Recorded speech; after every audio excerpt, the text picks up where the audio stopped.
How we doing? It is great to be in northeastern Pennsylvania. I see a beautiful baby back there. Thank you for bringing him. How you doing, buddy?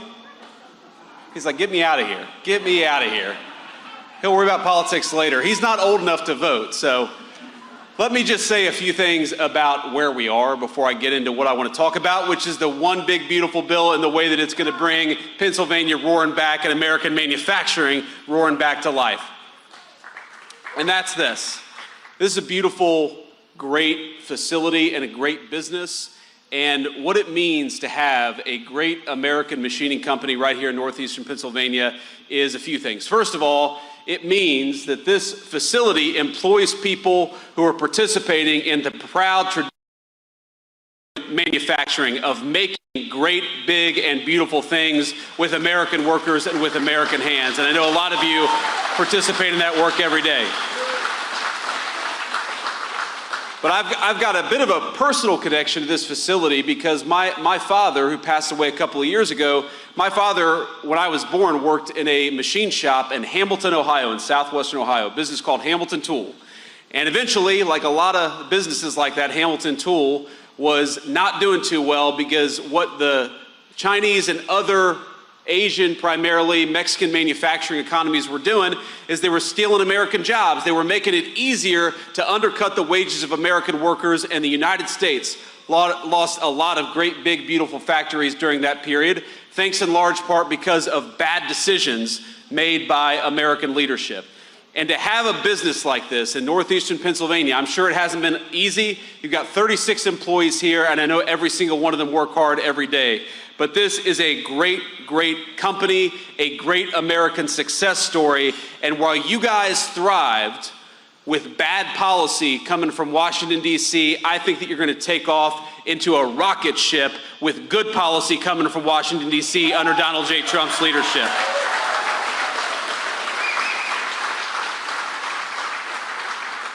And my dad's name was Don. This is Don's Machine Shop, so I think it's appropriate to be here and to Don, Dave, and Dan. That's tough to remember, trust me.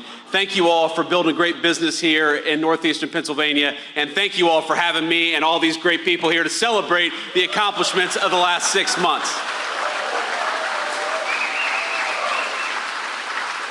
Now, I know we're here to talk about the big, beautiful bill, and we're here to talk about American manufacturing, but I thought it'd be okay, especially since Kelly Loeffler, our great SBA administrator, she's doing a hell of a job. Kelly, thank you for being here. Thank you for doing everything that you do. And, you know, Kelly did such a good job talking about what the big, beautiful bill would do for all of you. I don't think I have to talk about anything except for what I want to talk about. So we'll get to that in a second, but I don't know if you all saw this headline, because I know every single American here cares about border security. Is that right? And I think it's one of the great things that we've done in this administration is we kept our promise that we're going to close down the American southern border, shut off the flow of fentanyl, and start prioritizing American workers over Mexican drug cartels for a change. That is a great accomplishment. Now, it turns out the New York Times is not the biggest fan of what we've been doing at the border under the Trump administration. So they had this headline. I'm not kidding you. This is not a joke headline. I'm going to read you verbatim what the New York Times said just a couple of days ago. And I quote, "I was one of Biden's border advisors. Here's how to fix our immigration system." What would he know about fixing our immigration system? It was the Biden administration that broke our immigration system. So we've been having a little bit of fun around the office. So the Department of Homeland Security, their take on this was, "I was Humpty Dumpty. Here's how to sit on a wall." But be careful what you wish for. Now we're in northeastern Pennsylvania. I assume that this is Eagles territory. Is that right? Okay. Oh, some dissension here. We've got a lot of Eagles fans, but not 100% Eagles fans here. But congratulations, by the way, on last year. But this is what a buddy of mine sent me. He said, "I'm a Cincinnati Bengals player. Here's how you win Super Bowls." And that cut a little deep. For the football fans out there will know that was not a cool thing for that guy to say, but This is what we're dealing with, my friends. We're dealing with a new administration, a new day, and a president who is fixing what was broken during the last administration. I think we're all proud of that and proud to be here to celebrate it. And here's what I am most proud of. What I am most proud of over the last 6 months, the border is important, and it's great, and it's incredible that we were able to go from the worst open border to a closed border in just a couple of weeks under President Trump's leadership. But you know what I'm really excited about? I'm really excited about the fact that for the first time in a very long time, workers' wages are rising faster than inflation. You're able to buy more, you're able to do more, and we're just getting started. For decades in this country, the story was that blue-collar workers in particular, they might get a little pay raise or they might not get any pay raise at all, but it was never enough to keep pace with inflation.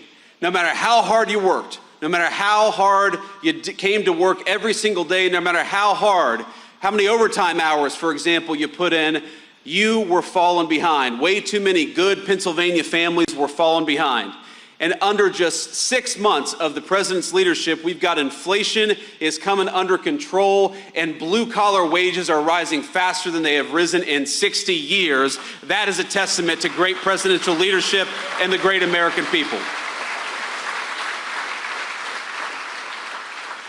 And we're just getting started, my friends. The passage of the big, beautiful bill. Now, of course, the mainstream media, the corporate press doesn't like what we accomplished, it doesn't like what we did, but let me just talk a little bit about what this bill, about what this legislation means for you and your family. And there are a few different things, a few different ways in which I think this will be transformational for the American people. You heard Kelly talk about this a little bit.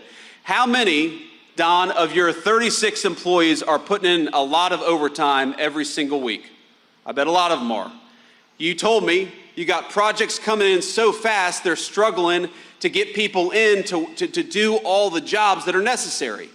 Well, now, thanks to President Trump's leadership, if you work overtime, the federal government is not going to take a dime of that overtime. You earn that money, you ought to keep it in your pocket.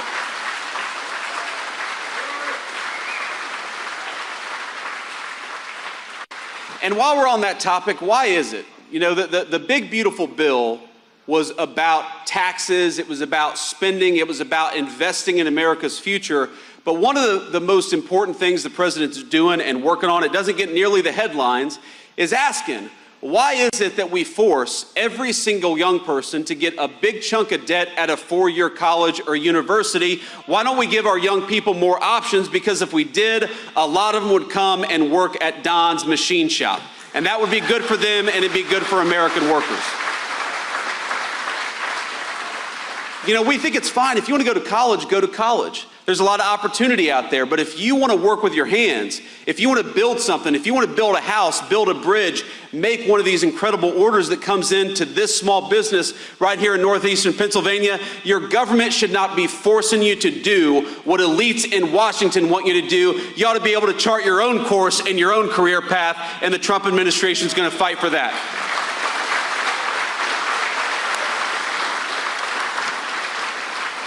But, you know, here are just some of the other things that we're doing with this one big, beautiful bill. You know that we are creating the biggest tax breaks maybe in American history for investing in building in the United States of America.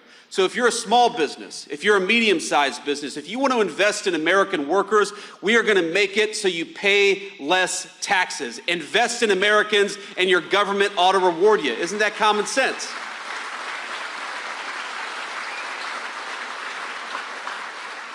But the crazy thing is, for years, our government has done the exact opposite. We have rewarded people who shipped American jobs overseas and penalized the great small businesses who invested right here in America, right here at home. And the President Trump's leadership, we're flipping that on its head. If you're building here, if you're making here, if you're working in the United States of America, we just gave you a big, fat tax break. But if you're going to ship American jobs overseas, thanks to Donald Trump, you're going to pay a big, fat tariff. It's time to invest in our own country and our own people once again, and we're doing it.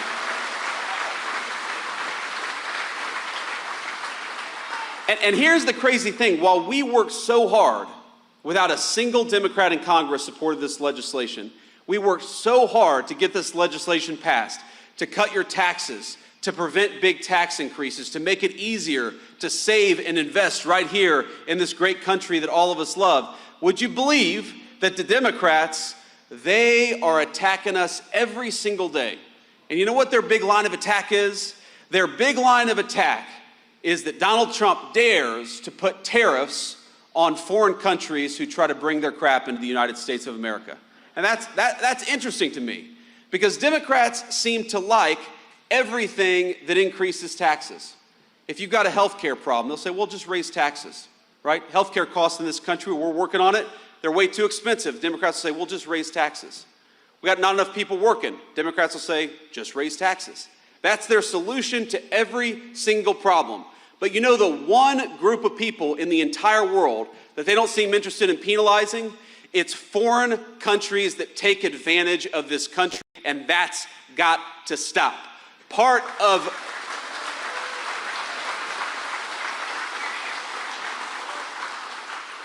the big, beautiful agenda is saying that if you're going to build something in the United States of America, we're going to reward you and we're going to fight for you.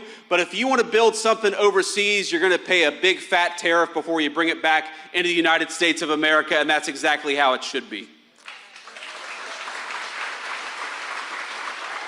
I was at Teddy Roosevelt National Park, or the soon-to-become Teddy Roosevelt National Library. They're still building it.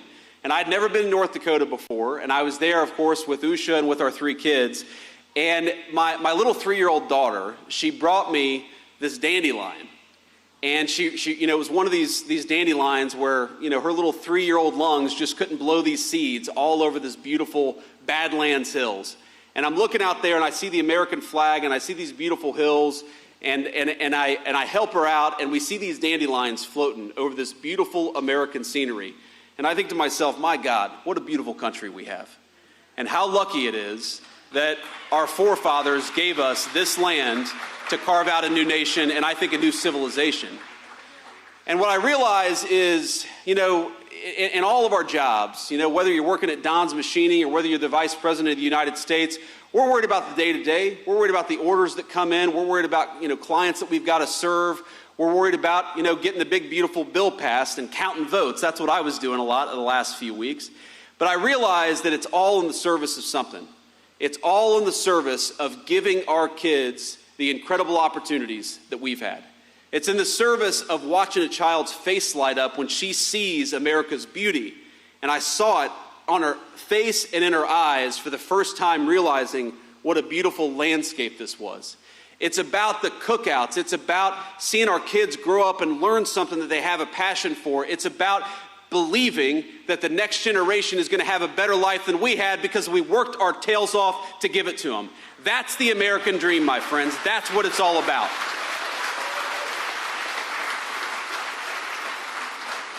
And when I think about what this administration has accomplished over the last 6 months, but more importantly, when I think about what all of us as one big American family have accomplished over the last 249 years, all I can think about is it's time to keep building, it's time to keep working, and it's time to make sure that these beautiful faces, these beautiful kids that I see in this audience, that they're going to have a better life than we had.